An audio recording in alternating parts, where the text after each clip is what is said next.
É um tempo que nós gostamos muito de viver isso aqui na igreja.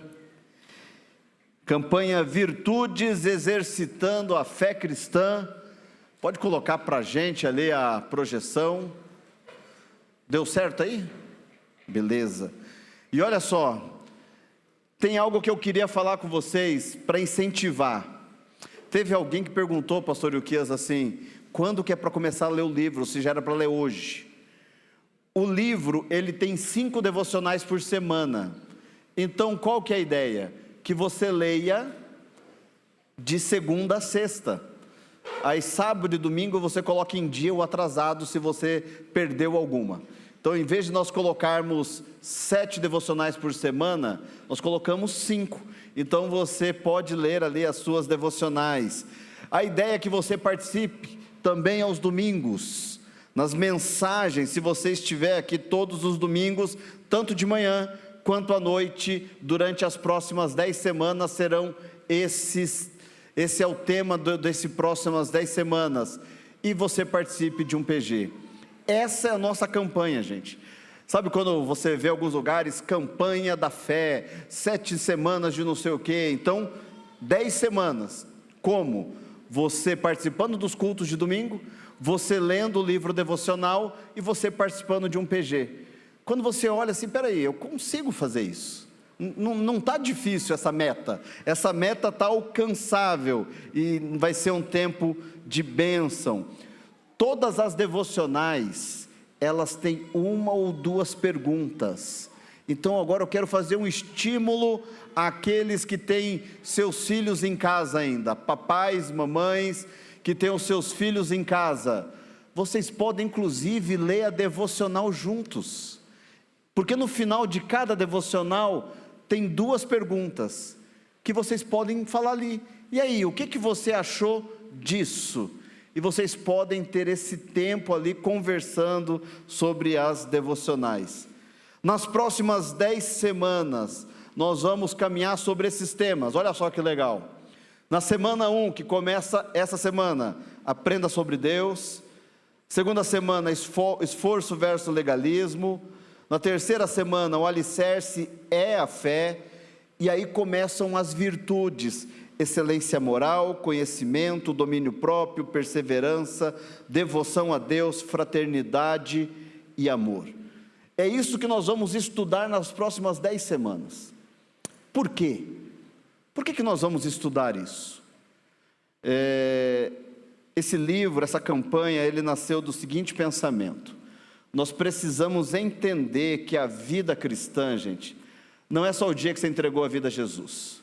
Deixa eu fazer uma pergunta para você. Quem lembra o dia que entregou a vida a Jesus? Levanta a mão. Você lembra? Legal, pode abaixar a sua mão. Você já escreveu o seu testemunho de conversão em algum momento? Porque a gente já fez isso várias vezes aqui, para você aprender a testemunhar. Eu era assim, era de tal jeito, aí um dia eu tive encontro com Jesus, que foi assim, assim, e eu me tornei isso e aquilo.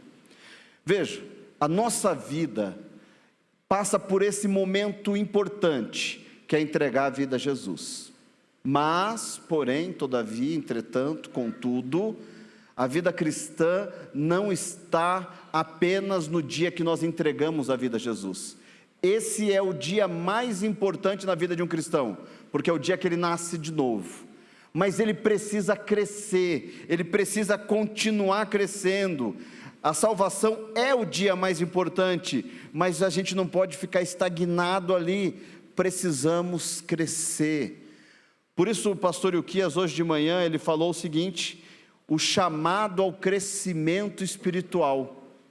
E quando a gente pensa no chamado ao crescimento espiritual, o pastor Ilquias hoje de manhã falou o fundamento do crescimento, sobre o crescimento espiritual, a progressão do crescimento espiritual e a recompensa do crescimento espiritual. O que eu quero te convidar é, se você não viu a mensagem de manhã, acessa lá no YouTube, dá uma olhada, porque a mensagem de hoje de manhã, ela serve como basilar, para a gente entender muito do que vai acontecer nesses dias. O texto da campanha, E o tema que nós vamos conversar hoje é Aprenda sobre Deus, que é ali a primeira semana. O que nós precisamos aprender sobre Deus? E toda a campanha, o texto base da campanha é o texto de 2 Pedro, capítulo 1, a partir do versículo 3. Esse texto, ele é o meu texto preferido da Bíblia. Por quê? 2018, fui até confirmar com o Rodrigo, quando ele morava no mesmo condomínio que eu ali, eu estava lendo a palavra de Deus, e esse texto saltou aos meus olhos como ele nunca havia saltado. Parece que eu nunca tinha lido esse texto. Deus trouxe a revelação da palavra de um jeito tão profundo, e a partir dessa data, diversas vezes, eu conversei com pessoas sobre isso, fiz encerramento de jovens falando sobre esse texto, fiz roda da vida com esse texto, fiz teste sobre esse texto, mas muita coisa sobre esse texto, porque esse texto para mim, ele me desafia a não ser um cristão que um dia foi salvo, pegou o bilhete da salvação e guardou no bolso. Quando Pedro escreve essa carta, e essa carta é muito significativa para os cristãos da época, porque ela vem combater uma ideia que era muito comum. Qual que era a ideia?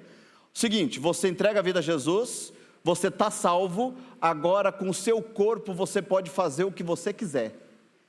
Viva a vida do jeito que você quiser, porque você já está salvo. Só que Pedro vai dizer: olha, mediante o que Jesus fez, eu e você precisamos nos esforçar para fazer algo a mais, para viver de um jeito melhor, para viver de um jeito que agrada o coração de Deus. E é sobre isso que vai ser essa campanha, sobre crescimento na fé. Quem aqui tem mais de 15 anos que frequenta alguma igreja evangélica? Levanta a mão. Eita, é bastante. Mais de 20 anos. Agora eu fiquei desafiado. Mais de 25. Tá, eu não estou reparando na tua idade não, tá bom? É que você está desde criança na igreja. Mais de 30. Eita, vamos lá. 35. 40. 45. 50. E o pastor Uquias não abaixa a mão, é impressionante. 55. Tá, 60 anos. Amém, Deus abençoe. Eu vou parar aqui. Olha só. 80, um já entregou ali.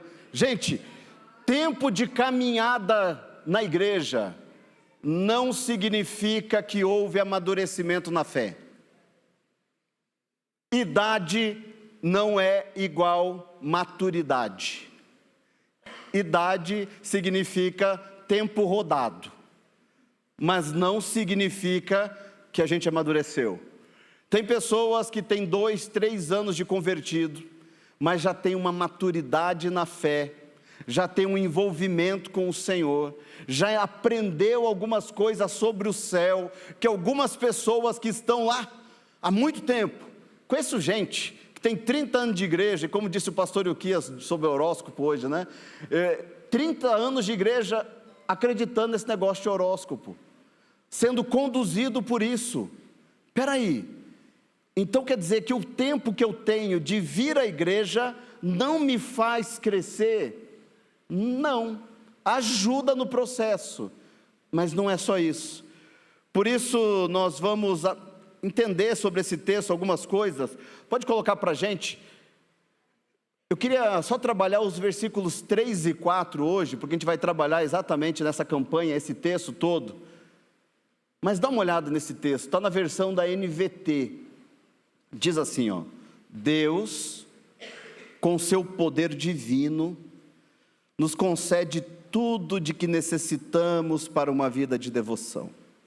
Pelo conhecimento completo daquele que nos chamou para si, por meio de sua glória e excelência.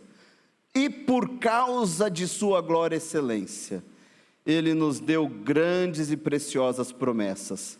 São elas que permitem a vocês participar da natureza divina e escapar da corrupção do mundo causada pelos desejos humanos. Quando eu olho para esse texto, eu faço a seguinte pergunta: o que eu posso aprender sobre Deus? O que eu preciso aprender sobre Deus? O que eu posso aprender sobre Deus que vai me ajudar na minha caminhada e vai me ajudar a ser mais maduro na fé? O que eu posso aprender? Primeira coisa que eu posso aprender é sobre o seu poder. O texto vai dizer assim: Deus com seu poder divino. E quando eu estava lendo esse texto, eu parei para pensar assim: é o poder divino de Deus, é uma ação de Deus. O que é esse poder de Deus? O que eu preciso entender sobre o poder de Deus? Se é sobre o poder de Deus, não é sobre o meu poder. Se é sobre o poder de Deus e poder divino de Deus, algo sobrenatural de Deus, é mais do que eu consigo fazer. Então, uma maturidade cristã, ela começa com a ação de Deus. Crescimento espiritual, vida cristã, não parte de mim, parte dele. É do poder dele, é sobre ele e não sobre a nossa capacidade. Jesus estava falando sobre casamento. Alguém falou assim: tinha uma mulher que teve um marido, o cara morreu, depois morreu outro, quando ela chegar no céu, ela vai ser mulher de quem? E aí Jesus disse assim para eles: vocês estão enganados, porque não conhecem as Escrituras e nem o quê? Poder de Deus. Vejam, nós precisamos conhecer as Escrituras, mas eu preciso conhecer também o poder de Deus, porque quando eu conheço as Escrituras, alinhado com o que eu entendo que Deus pode fazer, com o que Deus tem condições para fazer, a minha vida muda, porque a minha fé agora é baseada naquilo que eu conheço de Deus através das Escrituras, mas também naquilo que eu sei que Deus é capaz de fazer. Sabe uma das coisas muito interessantes sobre a nossa fé? É que muitas vezes ela nos falta, porque a gente fica muito racionalizando se aquilo é possível acontecer. Alguém recebe um diagnóstico onde os médicos dizem assim: olha, a gente foi fazer a cirurgia, abrimos, vimos que não tem mais o que fazer, fechamos e mandamos para casa. Qual é a nossa fé naquele momento? Naquele momento a nossa fé, ela fica abalada, porque, e agora? O que eu faço? Veja, Deus pode fazer o milagre de receber essa pessoa lá no céu, pode, mas Ele também pode fazer o milagre de tornar tudo novo. Ou seja, a minha fé não está baseada no que Deus irá ou não fazer, mas eu preciso crer que Ele tem poder para fazer. É isso que muda. Eu não determino e eu não fico conjecturando, mas será que Deus vai fazer? Será que é plano de Deus? Senhor Deus, eu não sei se é a sua vontade. E às vezes eu me perco tentando descobrir a vontade de Deus e eu paro de crer que Deus tem poder para fazer. Então você que veio aqui à frente agora, entregou diante de Deus, não fique preocupado, será que isso é plano de Deus, se não é, não se preocupe, Deus vai fazer a vontade dEle, mas você creia no poder dEle, porque é com o poder dEle, com aquilo que Ele tem, que Ele poderá agir no nosso meio. O que você conhece do poder de Deus? Você lembra de algo do poder de Deus sobre a sua vida? Poder de Deus para mim foi quando Ele me resgatou. Isso foi poder de Deus sobre a minha vida, quando Ele me alcançou. Quando eu olho para muitos de meus amigos da minha adolescência, longe do Senhor, casamentos destruídos, filhos longe de Deus, eu olho para mim e vejo assim, foi poder de Deus, não fui eu, foi poder de Deus. Você conhece o poder de Deus? O texto de Efésios, ele me ajuda a entender um pouquinho mais, diz assim, e como é grande o seu poder que age em nós, os que cremos nele. Esse poder que age em nós é a mesma força poderosa que Ele usou quando ressuscitou Cristo e fez com que Ele se sentasse ao seu lado direito no mundo celestial. O mesmo poder que age na minha vida e na sua, é o mesmo poder que agiu em Cristo e o ressuscitou dos mortos. Não é qualquer poder. Aquela luta que nós temos, aquela situação que nós precisamos enfrentar no nosso casamento, no nosso trabalho, aquela enfermidade que nós estamos enfrentando, aquele momento difícil que nós não sabemos como lidar com aquilo, o mesmo poder que agiu em Cristo Jesus age na minha vida. Eu vou fazer um negócio que o pastor Iquez não gosta agora. Vou ficar até olhando para lá para ele não olhar para mim. Diga assim para o seu irmão. Ele faz, mas não gosta, né? Diga assim para o seu irmão: Deus age em mim com o mesmo poder que agiu em Jesus. Você guardou isso? Guarda isso. Eu pedi para você repetir exatamente para você guardar essa verdade.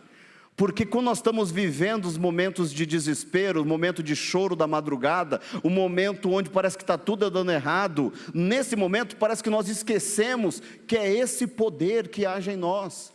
Quando mais uma vez a gente peca, mais uma vez a gente erra, mais uma vez a gente falha, mais uma vez a gente é grosso, mais uma vez nós fazemos aquilo que não deveríamos, e a gente pensa em desistir. O que esse texto está dizendo é: você pode sim passar por isso, porque o mesmo poder que agiu em Cristo Jesus age em você. Por isso esse texto começa a dizer que o poder do Senhor é o mesmo poder, Deus com seu poder divino, é esse poder que está agindo em nós. Por isso eu preciso aprender sobre Deus, conhecendo o seu poder. O segundo passo que eu preciso dar, e o texto continua dizendo que Ele, com seu poder divino, nos concede tudo de que necessitamos para uma vida de devoção. Eu preciso aprender sobre Deus, sobre os seus atos, aquilo que Deus faz, porque o texto fala, Ele concede tudo que o quê? Tudo que nós necessitamos para quê? Para uma vida de devoção.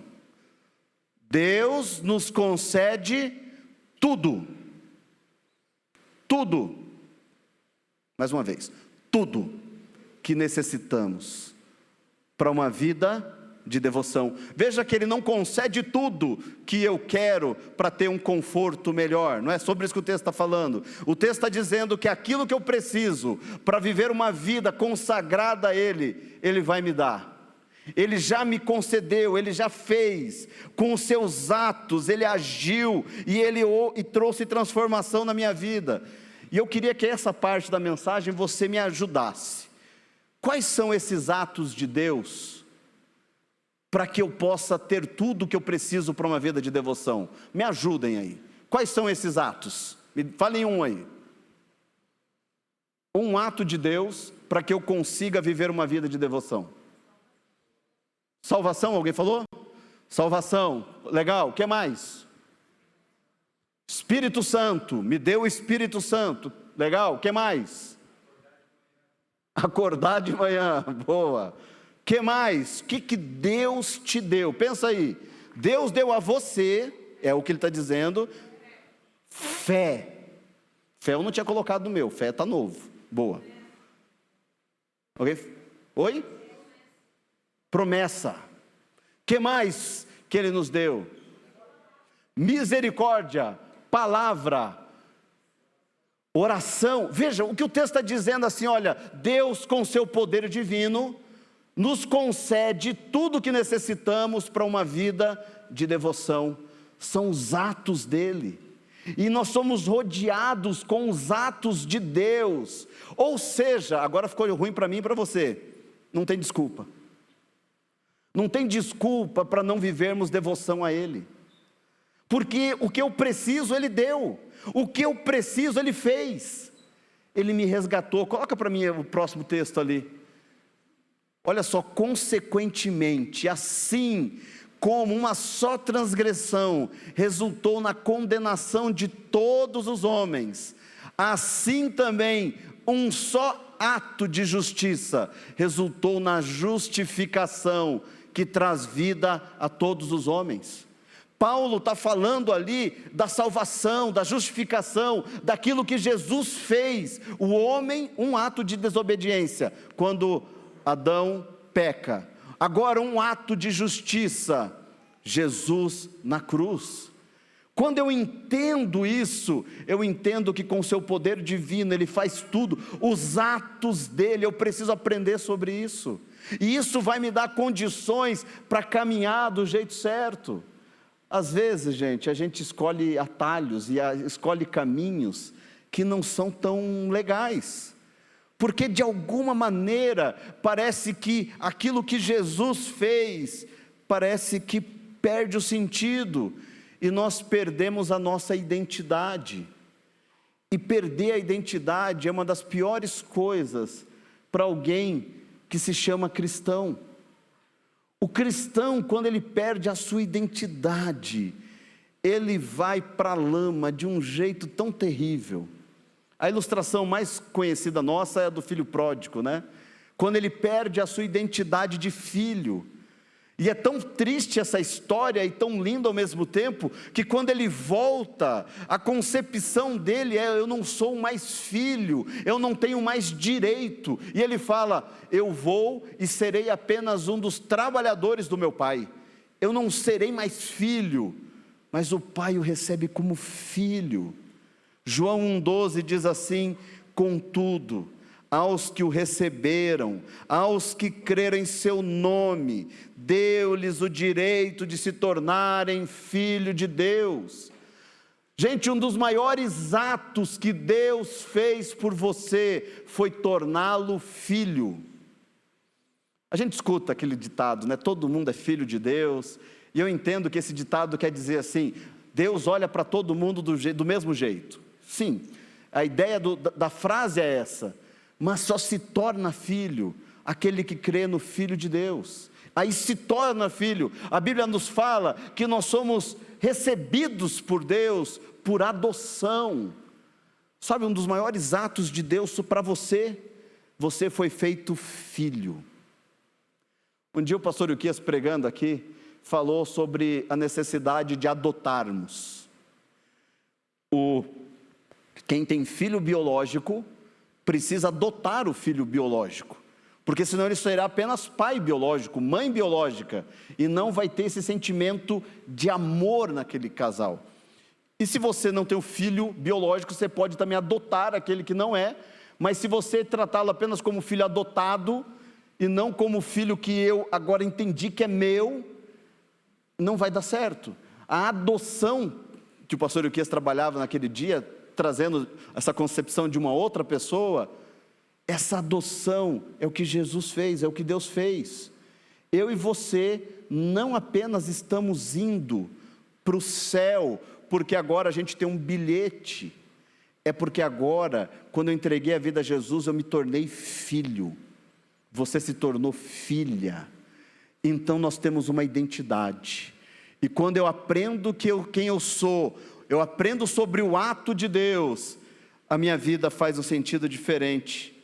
A terceira verdade que eu penso que nós precisamos entender nesse texto, é sobre o seu chamado, o chamado de Deus.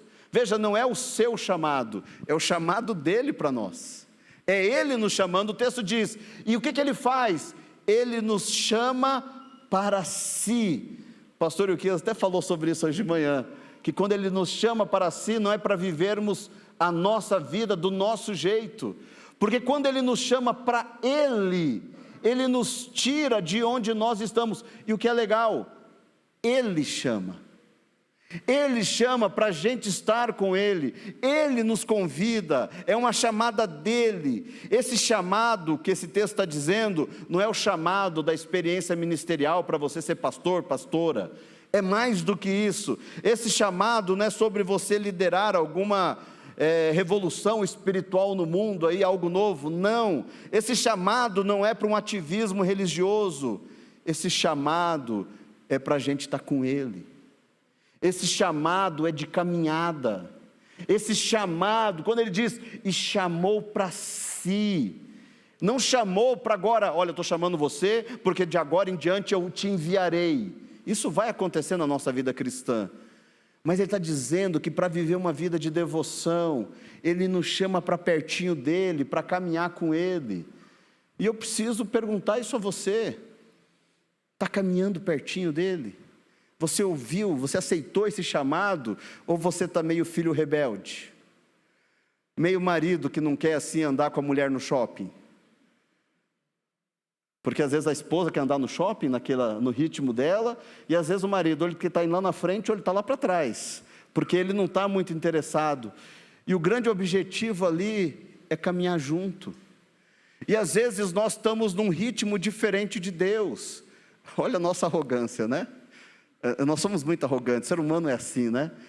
A gente quer andar num ritmo diferente de Deus, o dono do ritmo, o que inventou o ritmo. Mas a gente quer andar no nosso jeito, da nossa maneira, e Deus está dizendo para você assim: desacelera, criatura. Para alguns Deus está dizendo: acelera um pouquinho mais, você está muito lento. Para alguns Deus está dizendo assim: vem cá, você precisa de colo. Para outros Deus está dizendo: ó, aqui, ó, eu sou o caminho, pode trilhar, é aqui que eu estou indo, vem. Mas eu, muitas vezes, e você também, decidimos fazer do nosso jeito. Por isso, quando eu penso nisso, o seu chamado, eu me lembro desse texto de 1 Coríntios. Irmãos, pensem no que vocês eram quando foram chamados. Então lembra agora, quem você era quando você foi chamado? Quando Jesus chamou você para pertinho dele. Aí ele diz para esse povo de Corinto aqui: poucos eram sábios segundo os padrões do mundo. É que Paulo é muito educado. Paulo não pode dizer que a pessoa era sem conhecimento, fala assim.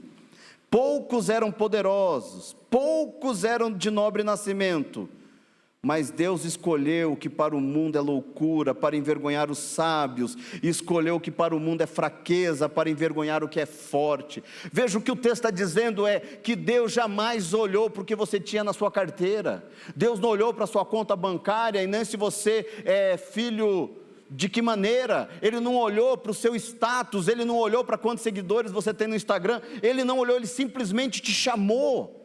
E isso confunde a mente de muitos, porque nós somos chamados para viver um evangelho onde todos são iguais diante do Senhor, com importância diante do Senhor, e para impactar esse mundo. Você foi chamado para viver algo que esse mundo não entende: a paz que excede todo entendimento.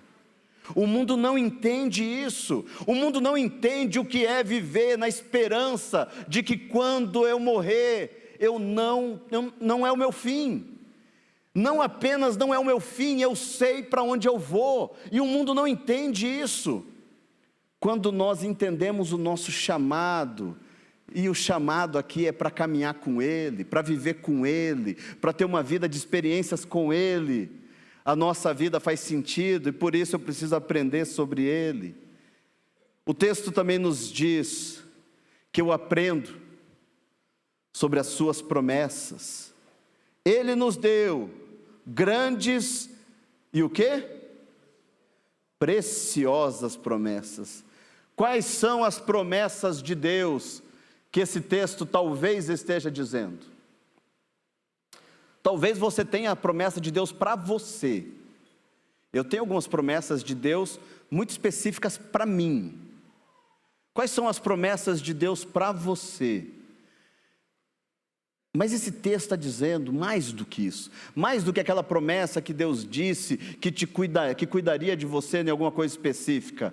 O que Ele está falando aqui é que eu vou fazer algo sobrenatural, não apenas na sua vida, mas no mundo. Um texto que nós temos lido pouco hoje em dia, é esse texto aqui, ó. Esse texto esteve na boca, na ponta da língua de todo cristão até os anos, início dos anos 2000, talvez. Não sei se o povo que tem aí 5 anos de igreja, se sabe, decora esse texto. Todo cristão sabia, decora esse versículo. Porque esse versículo, ele fala de uma promessa de Deus, que é a salvação. Ele diz, porque Deus tanto amou o mundo, que deu o seu Filho unigênito, para que todo aquele que nele crê, não pereça, mas tenha vida eterna. Veja, isso é promessa de Deus. Mas parece que promessa de Deus é que eu vou comprar um carro novo, glória a Deus e aleluia. Parece que isso é promessa de Deus. A promessa de Deus é que você vai prosperar. Ninguém falou amém, olha só.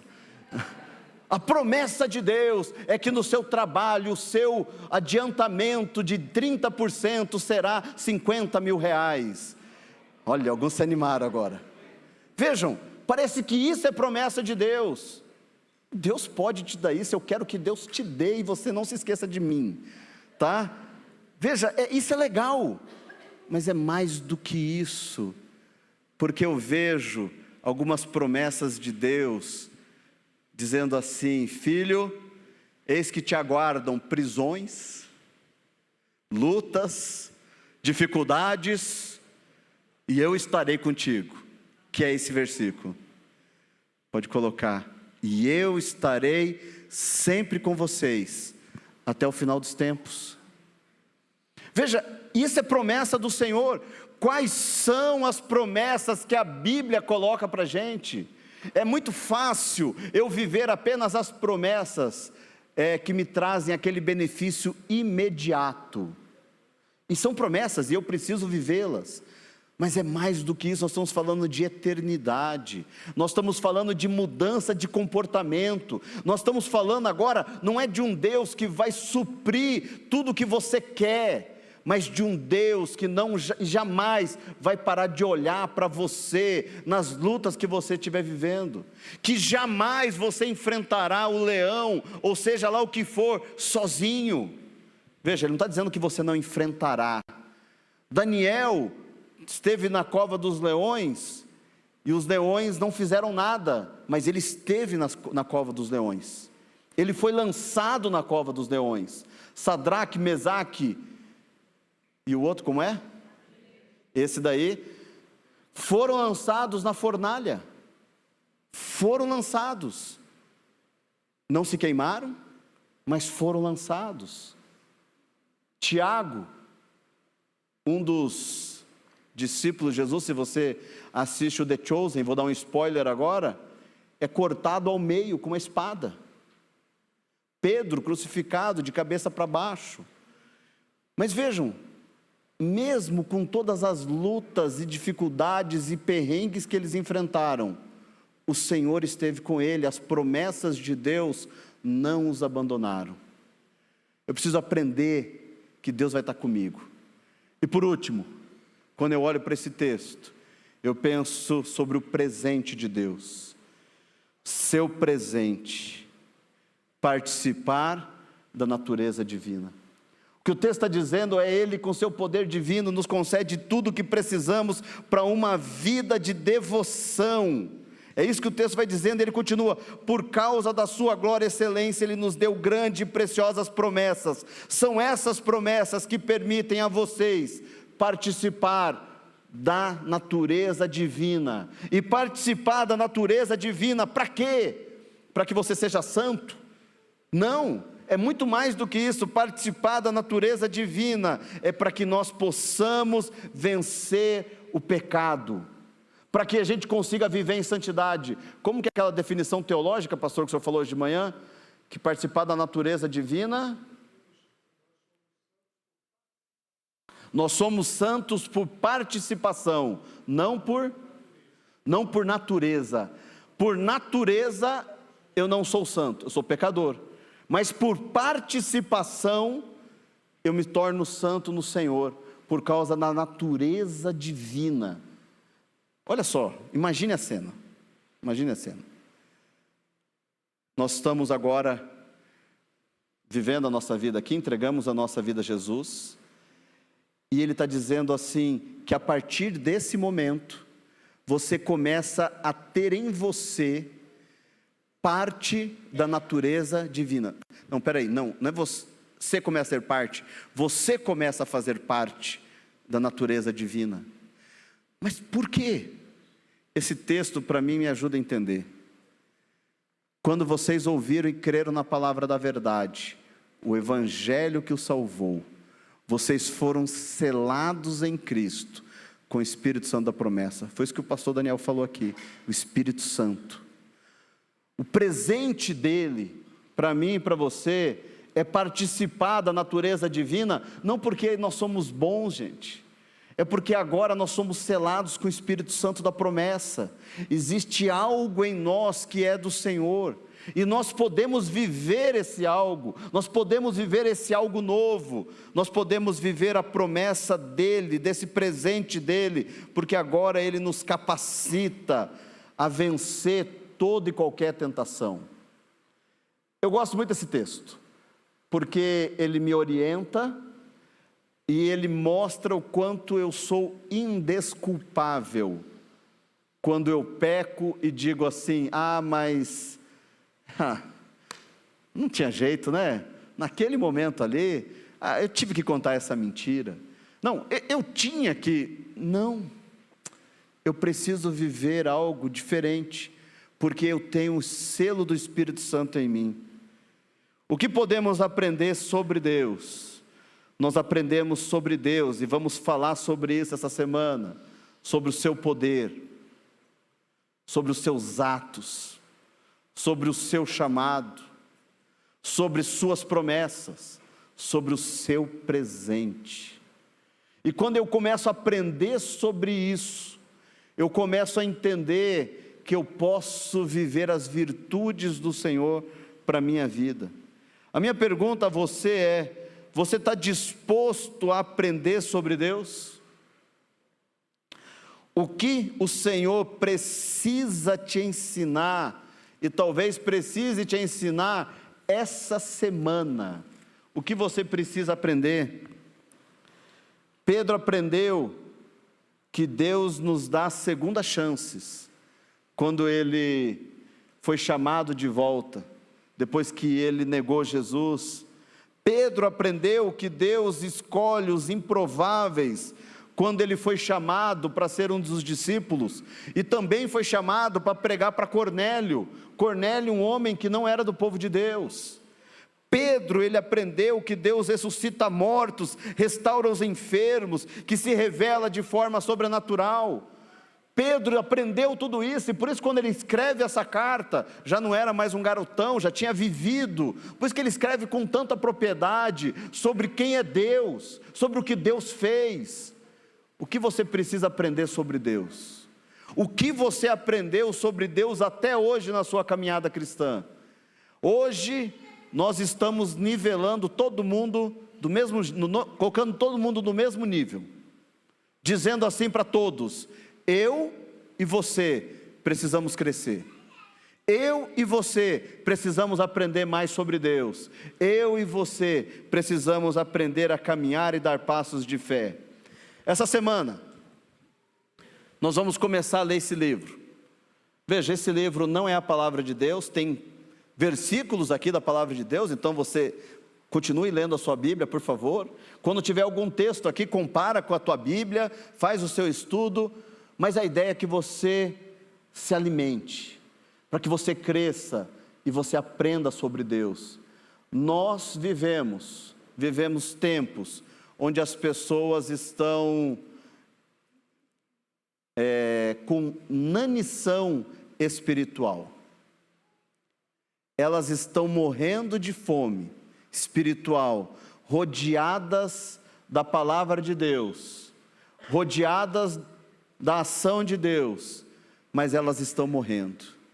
Pessoas que elas não têm mais fé, elas dependem da oração do pastor, dependem da oração da profetisa, dependem da oração do revelador, dependem sempre de outros, e esquecem do poder de Deus que já age nela.